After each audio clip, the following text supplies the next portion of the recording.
selung mon na delo olang kum kho ki heloyen kaselung hel ban na ding wang kholaya kalai lente selung mon na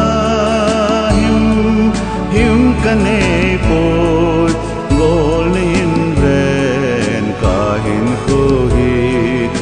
Isole kanan kamangi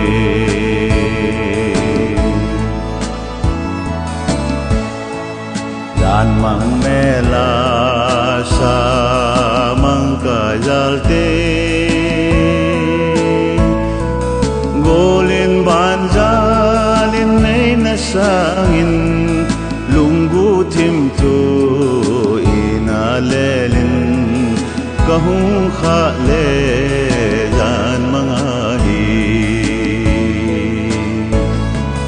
Wang kholaya kalai lente selung mona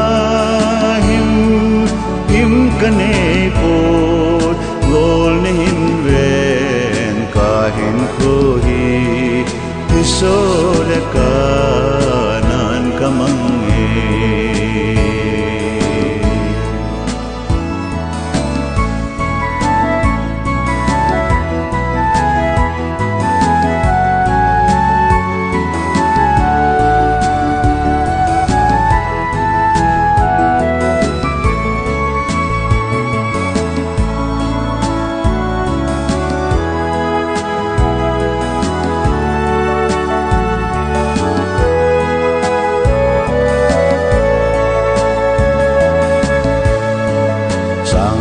Chung sa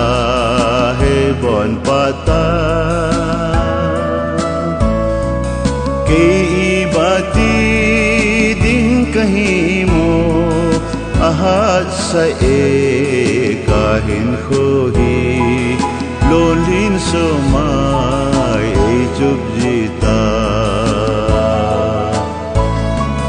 Wang kholaya silung mona him kane pot gol nehin ven kahin khohi isole ka